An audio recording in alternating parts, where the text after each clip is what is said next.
अब हम आपको आखिर में एक ऐसी खबर बताना चाहते हैं जिसका आपके जीवन से बहुत गहरा संबंध है। नोएडा की एक हाउसिंग सोसाइटी में खुलेआम दिन दहाड़े हत्यारे आए और बड़े आराम से 2 लोगों की हत्या करके वहां से निकल गए। अब अगर आप ये समझते हैं कि हाउसिंग सोसाइटी के गेट पर गार्ड खड़े हुए हैं और अगर आप हाउसिंग सोसाइटी में रहते हैं और बाहर गार्ड खड़े हुए हैं और आप समझते हैं कि आप सुरक्षित हैं, तो आपको अपनी राय बदल लेनी चाहिए। संभव है आपकी हाउसिंग सोसाइटी के गेट पर सिक्योरिटी गार्ड्स होंगे, सीसीटीवी कैमरा भी लगा हुआ होगा, वहां मौजूद गार्ड्स आने वाले हर व्यक्ति से जानकारी लिखते भी होंगे, रिकॉर्ड भी करते होंगे, लेकिन इन सभी इंतजामों के बावजूद क्या आप और आपका परिवार वहां पर सुरक्षित हैं?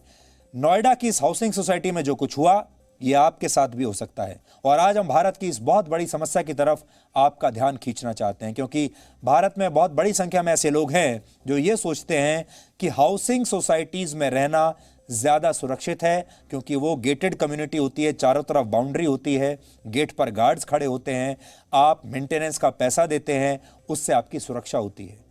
गलत बात।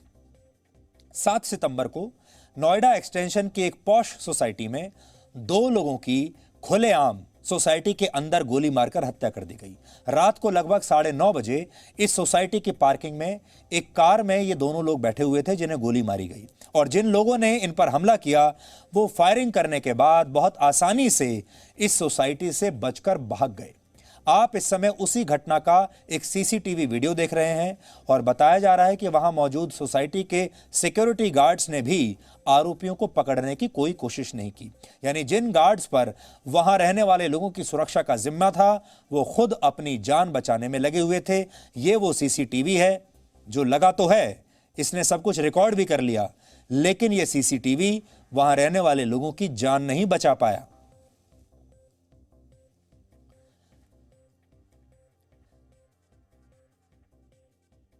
आज आपको यह सवाल खुद से पूछना चाहिए कि आपकी सोसाइटी में ऐसी कोई घटना हो जाए तो क्या आप और आपका परिवार सुरक्षित रहेंगे?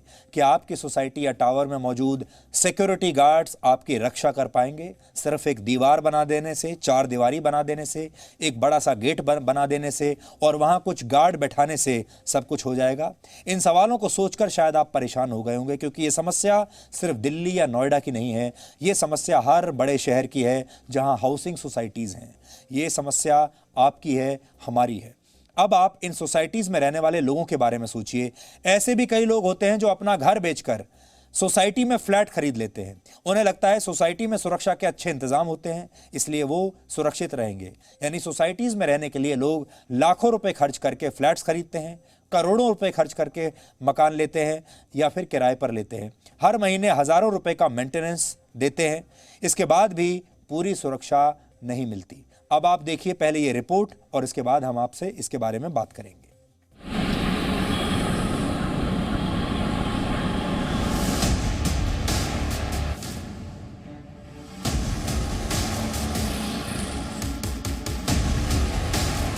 चमचमाती हुई सोसाइटी,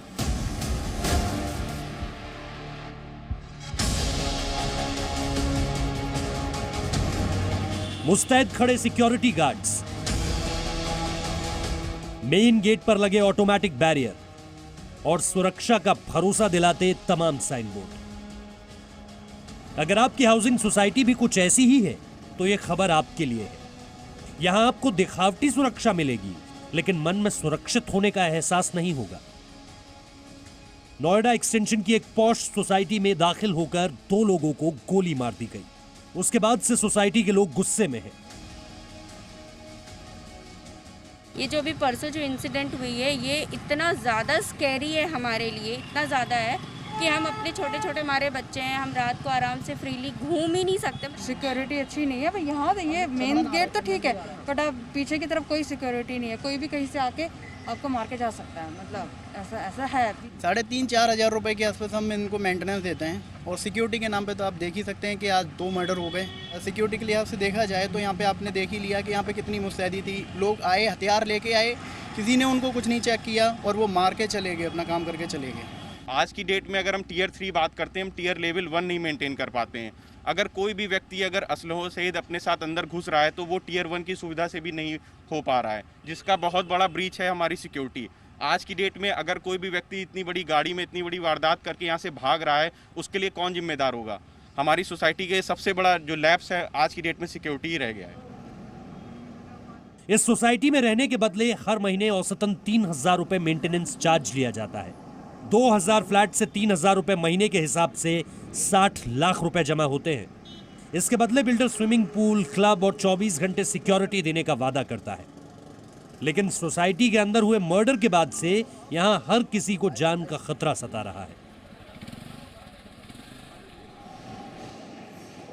देश में ज्यादातर हाउसिंग सोसाइटीज में ऐसी ही काम चलाऊ सुरक्षा मिलती है, जिसमें आप सिक्योरिटी गार्ड्स के बदले भगवान भरोसे रहते हैं। मैम तनख्वाह है 9,500। PF कुछ मिलते हैं? नहीं, कुछ नहीं। अच्छा, कोई ट्रेनिंग होती है आपकी? नहीं, ट्रेनिंग सुबह बेसिकली पीटी परेड होता है। अच्छा, अगर मान लो अभी कोई आ जाए और यहाँ पे गोली चला दे सामने, आप क्या करोगे? सेफ्टी करनी है मैम, कुछ ना क्या कुछ। क्या करोगे? क्या करेंगे? हाँ,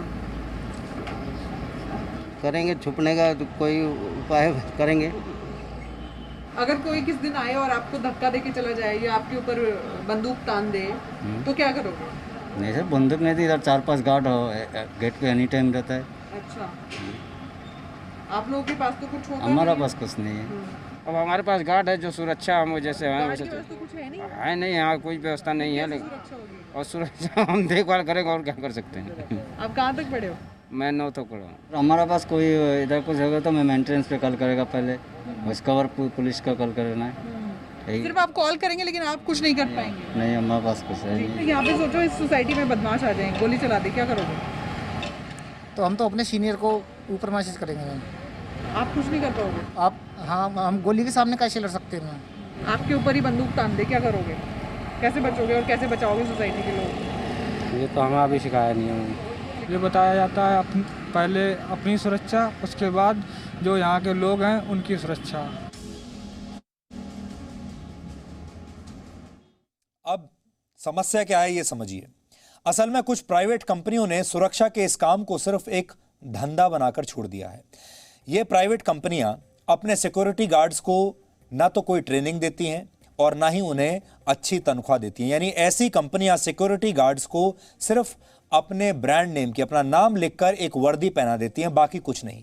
ऐसे सिक्योरिटी गार्ड्स आपको सुरक्षा का आभास तो देते हैं क्योंकि उन्होंने एक वर्दी पहनी होती है सुरक्षा गार्ड की, लेकिन वो सुरक्षा गार्ड का कोई काम कर नहीं पाते क्योंकि ना तो उनके पास ट्रेनिंग है और ना वो इस काम के लिए उपयुक्त हैं। सिर्फ कुछ बेरोजगार लोगों को वर्दी पहनाकर आपके घर के बाहर खड़े कर देने से आपको सुरक्षा नहीं मिलेगी। भारत में करीब 16,000 सिक्योरिटी एजेंसीज हैं, 16,000, और प्राइवेट सुरक्षा का बाजार करीब 80,000 करोड़ रुपए का है।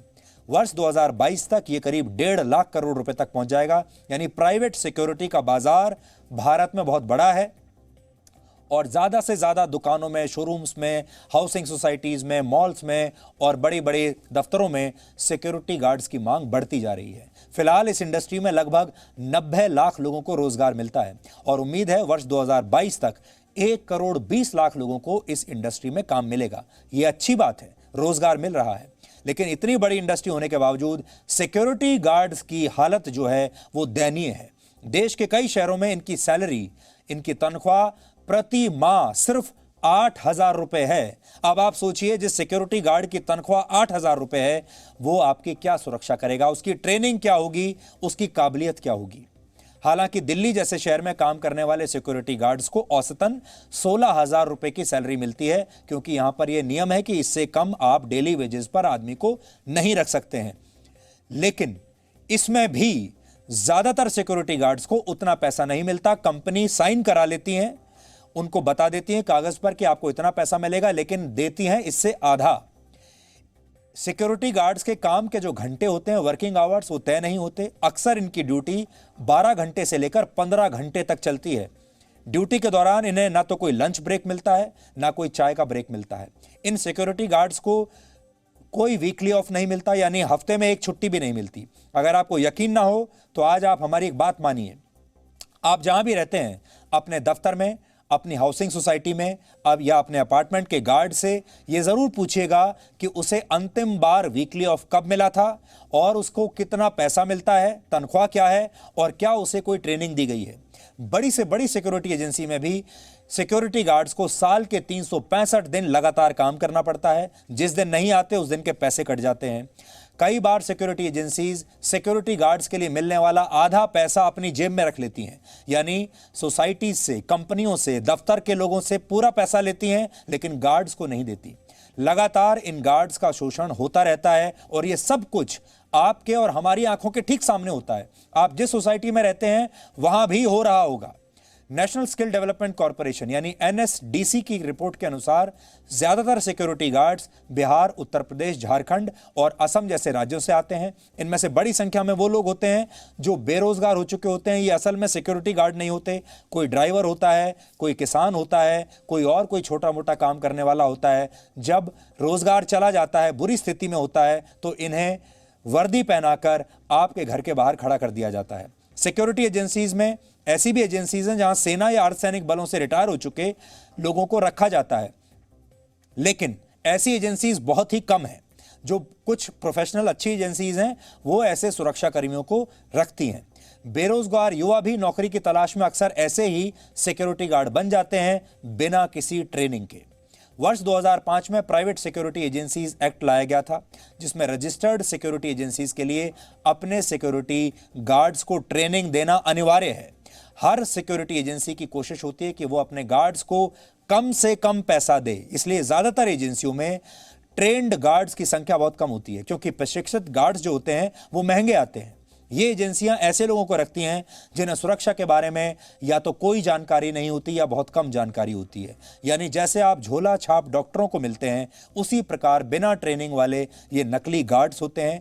गार्ड्स की हम यहाँ पर कोई आलोचना नहीं कर रहे, लेकिन इनके ऊपर जो एजेंसीज हैं जो इन्हें रखती हैं वो पैसा तो आपसे पूरा वसूलती हैं, लेकिन बिना ट्रेनिंग के बेरोजगार लोगों को वर्दी पहनाकर आपके साथ आपकी सुरक्षा के लिए खड़ा कर दिया जाता है। इसलिए सावधान रहिए और इतना बड़ा जो रैकेट चल रहा है, फ्रॉड चल रहा है, उसके बारे में सोचिए।